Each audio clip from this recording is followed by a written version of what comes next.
శ్రీ గురుభ్యో నమః. శ్రీమాత్రే నమః.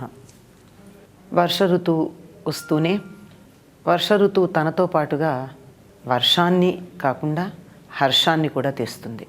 శ్రావణ భాద్రపదాలు వర్ష ఋతువుగా చెప్పుకుంటాం. అందులో శ్రావణ మాసం రాగానే అటు వానలు పడుతూ ఉంటాయి, ఇటు పండగల వెల్లువ మొదలవుతూ ఉంటుంది. శ్రావణమాస ప్రారంభమే మనకి ఎన్నో పండగల్ని తీసుకొస్తూ ఉంటుంది. పూర్ణిమ నాడు చంద్రుడు ఏ నక్షత్రానికి సమీపంగా ఉంటే దాని దగ్గరే చెరుస్తూ ఉంటే ఆ నెలకి ఆ నక్షత్ర నామం వస్తుంది. శ్రవణ నక్షత్రం దగ్గరగా చంద్రుడికి ఉన్నప్పుడు ఆ పూర్ణిమకి ముందు 15 రోజులు, తరువాతి 15 రోజులు శ్రావణ మాసంగా చెప్పబడుతూ ఉంటుంది. శ్రావణ మాసానికి అనేకమైనటువంటి ప్రత్యేకతలు ఉన్నాయి. నిజం చెప్పాలంటే ఈ శ్రావణ మాసంలో అన్ని పర్వదినాలే. 4 సోమవారాలు, 4 శనివారాలు, 4 మంగళవారాలు, 4 శుక్రవారాలు, ఇప్పటికే 16 రోజులు పండగలు, పూజలు చాలా విశిష్టంగా చేసుకోవలసినవి. ఇవి కాక కృష్ణాష్టమి వస్తుంది. దానికన్నా ముందు రక్షాబంధనం అంటే రాఖీ పూర్ణిమ అంటారు, అది వస్తుంది. దాన్నే జంఝాల పూర్ణిమ అనేటటువంటి పేరుతో కూడా పిలుస్తాం. ఇది కాక గరుడ పంచమి, నాగపంచమి, నాగ చవితి, చతుర్థి నాగ చతుర్థి, నాగపంచమి. ఇవి కాక ఇంకా ఎన్నో, ఒక ద్వాదశికి ప్రత్యేకత ఉంది, శుద్ధ ద్వాదశికి. 2 ఏకాదశులకి ప్రత్యేకతలు ఉన్నాయి. ఇట్లా చూసుకుంటూ వెళ్ళినట్టయితే మొత్తం శ్రావణ మాసంలో ఉన్నటువంటి ప్రతి రోజుకి ఒకానొక విశిష్టత ఉన్నట్టుగానే కనపడుతుంది. ఇంత వైశిష్ట్యం ఈ మాసానికి ఉండడానికి గల కారణం ఏమిటి అంటే అది శ్రవణ నక్షత్రంతో కూడుకొని ఉండడమే ప్రధానమైనటువంటి కారణంగా చెప్తూ ఉంటారు. శ్రవణ నక్షత్రం మకర రాశికి చెందినటువంటిది. దానికి అధిపతిగా శని ఉంటాడు.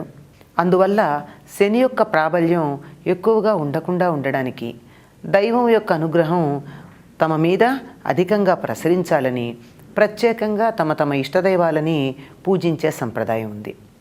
అంతకన్నా మించి ఇంకొక విశేషం ఏమిటి అంటే ఈ చాతుర్మాస్యం ప్రారంభమైన తర్వాత వచ్చేటటువంటి మాసం ఇది.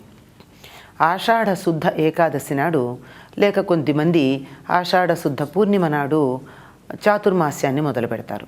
చాతుర్మాస్యం అంటే 4 నెలల పాటు యతులు మొదలైనటువంటి వారు దేశ సంచారం చేస్తూ జీవనం గడిపేటటువంటి వారు అది మానేసి ఒక్కచోట కదలకుండా ఉంటారు. అంటే కాలస్వరూపుడైనటువంటి నారాయణుడు యోగ నిద్ర ముద్రితుడై ఉంటాడని, ఈ 4 నెలలు అయిన తర్వాత ఆయన మళ్ళీ ఉత్థాన ఏకాదశి నాడు, అంటే కార్తీక మాసంలో వచ్చేటటువంటి ఏకాదశి నాడు ఆయన మేలుకుంటాడని, కనుక ఈ 4 నెలల పాటు మునులైనటువంటి వారు, కొన్ని రకాల ఆచారాలు పాటించేవారు, పీఠాధిపతులు, యతులు, సన్యాసులు, వీరందరూ కదలకుండా ఒక్కచోట స్థిరంగా ఉంటారు. దీనిలో మనకు కనపడేటటువంటి విశేషం ఏమిటి అంటే ఇది బాగా వానలు పడేటటువంటి కాలం. వానలు పడి నేలంతా బురదగా ఉంటుంది, వాతావరణం బాగుండదు, చీకట్లు దట్టంగా అనిపిస్తాయి, ప్రయాణాలు చేయడానికి అనువుగా ఉండదు.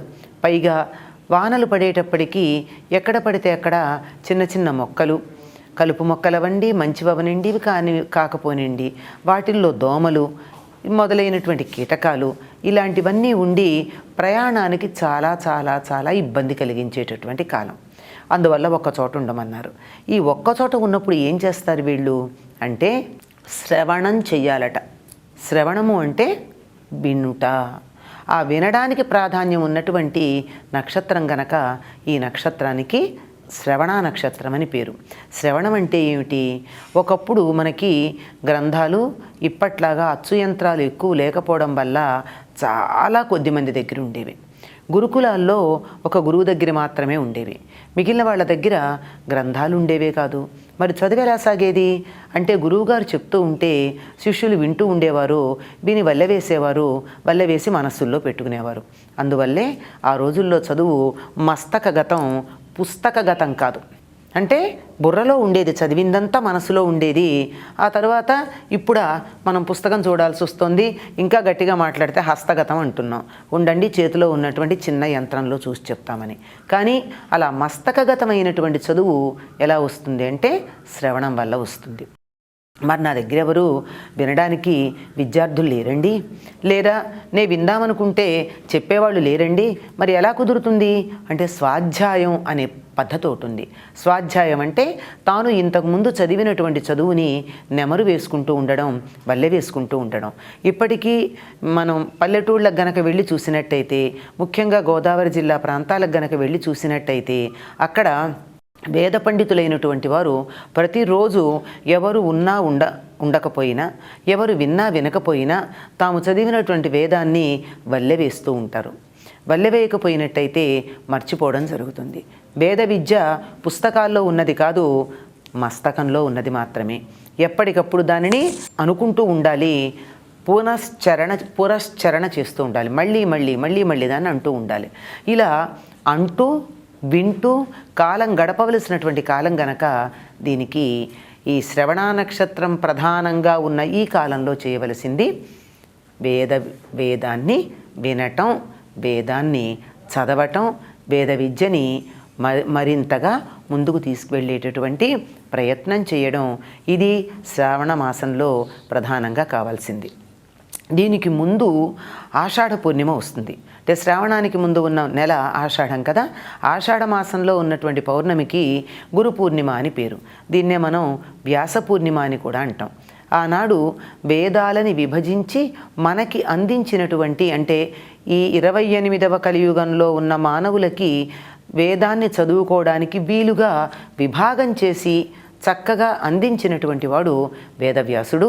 ఆనాడు వ్యాసుడికి నమస్కరించుకుని ఆయన దగ్గర చదువుకు మొదలుపెట్టుకుని ఇక్కడి నుంచి ఈ శ్రావణ మాసం అంతా చదువుతో గడపవలసినటువంటి కాలం. అందుకని శ్రావణానికి ప్రధానంగా చెప్పేది ఏమిటి అంటే చదువు, వినటం, అంటే వేదం వినడం, వేదాన్ని చెప్పడం. ఇది అంటే పూర్వకాలం ప్రయాణాలు చేయడానికి వీలుండేది కాదు కనుక ఒక చోట ఉండి, ఇప్పుడు ఆ ప్రసక్తి లేదు. ప్రయాణాలు చేయకూడదు, ఒకే చోట ఉండాలి అనేటటువంటిది ఏ పీఠాధిపతులకో సన్యాసులకో సంబంధించిన విషయమే. కానీ మన వంటి సామాన్యులందరూ చేయవలసింది తప్పనిసరిగా ఒక చోటగా ఉండి, అంటే ఒక ప్రదేశంలో, ఊరు మారకూడదు అన్న నియమం కాదు, ఉండి చక్కగా వేదాన్ని కానీ లేక మనం చదువుకునే చదివేదైనా సరే. ఆనాడు వేదం అంటే వేదం అన్నటువంటి పదానికి శాస్త్రము, జ్ఞానము, తెలుసుకోదగినది అని అర్థం. విద్ అంటే తెలుసుకొనుట, వేదం అంటే తెలుసుకోదగినది, చదువుకోదగినది, అంటే జ్ఞాన సముపార్జనకి వినియోగించవలసినటువంటి కాలంగా ఈ శ్రావణ మాసాన్ని గురించి మనం చెప్పుకుంటూ ఉంటాం. కనుక వేదాధ్యయనానికి లేక మనం చదువుకునేటటువంటి జ్ఞాన సముపార్జనకి వెచ్చించవలసినటువంటి కాలంగా చెప్పే ఈ శ్రావణ మాసంలో ప్రతిరోజు ఏదో ఒక రకమైనటువంటి పవిత్రతని సంతరించుకున్న రోజే. ప్రతిరోజుకి ఉండేటటువంటి విశేషాల గురించి మనం తెలుసుకున్నట్టయితే ఆహా, శ్రావణం ఎంత గొప్పగా ఉంటుంది అని ప్రధానంగా లక్ష్మీదేవిని, గౌరీదేవిని, వెంకటేశ్వరుణ్ణి, ఆ తరువాత శివుణ్ణి, ఈ నలుగురిని కూడా ప్రధానంగా అర్చించేది. ప్రధానం అంటే మిగిలిన దేవతల అర్చన లేదని కాదు, అవి కూడా ఉన్నాయండి. ఇవి వారానికి ఒక్కొక్క రోజున చొప్పున 4 వారాలు ఈ నెలలో అర్చించుకునేది. మిగిలినటువంటివన్నీ కూడా అనేకమైన దేవతలని ఈనాడు స్తుతించటానికి, కీర్తించటానికి తగినటువంటి కాలంగా చెప్పబడుతూ ఉంది. మరిన్ని విశేషాలు తర్వాత తెలుసుకుందాం. స్వస్తి.